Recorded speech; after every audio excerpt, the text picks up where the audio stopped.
Good afternoon. I'm Bob Hirth, the new chairman of COSO, and I'd like to spend a little time with you talking about why I'm so excited about the revised framework. As you know, it's been about 20 years since the original framework was revised, and I think we can all agree that there have been a number of changes over that 20 years. The globalization of business, the expectations around fraud and accountability, the use of outsourcing by companies all around the world, and of course the use of technology.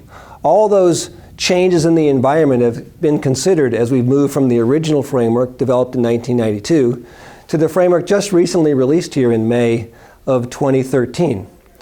One of the things you'll notice in the new framework is a lot more structure, and we think that's all for the better.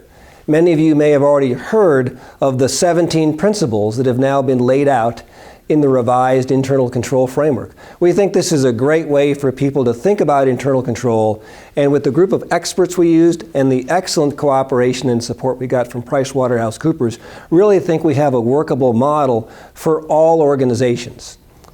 You know, what I mean by all organizations is regardless of size, maturity, industry, or type of organization, be it not-for-profit, private companies, or public companies, COSO can be used by all those organizations to benefit the organization itself as it looks to have an enhanced system of internal control.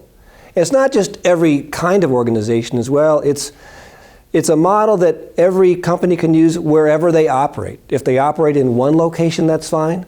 But if they operate all around the world, COSO is a model that should work for them as well. In fact, the original 1992 framework was translated into 7 different languages, and we plan to make those same translations for the revised framework over the next year or so.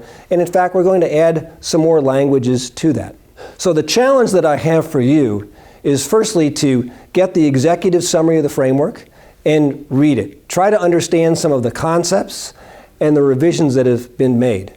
I'm not asking you to adopt all the framework at once necessarily, but give it a chance. Think about the concepts, look at the principles, and ask yourself, wouldn't we be better than we are today if we at least considered some of these items, if not the whole framework?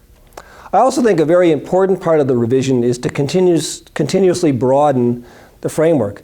Many people think of COSO and Sarbanes-Oxley, what we call internal control over external financial reporting.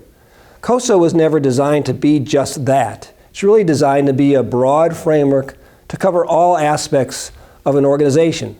Its operations, yes, its reporting, and compliance with applicable laws and regulations. And in fact, in that reporting area, the revised framework has expanded the concept of reporting. We've really moved away from just financial reporting to 2 main components of reporting: external reporting and financial and non-financial reporting. So you've got internal reporting, external reporting, financial reporting, and non-financial reporting. A good example of external or internal non-financial reporting relates to sustainability. Many of you, or you've seen many companies that report on sustainability. That information is important, should be reliable, and it should be accurate. And we believe by using the revised COSO framework around that kind of non-financial reporting, you'll get more accurate and reliable reporting around, for example, sustainability. So I'd ask you all to look at the framework, begin to think about how it can benefit your organization. Many of you listening today that are with U.S. public companies are going to have to transition to this model in 2014. But for those of you that haven't, it's still a great model. I'd ask you to take a look at it, and in that spirit, really look at how it might improve your own organization. Thanks.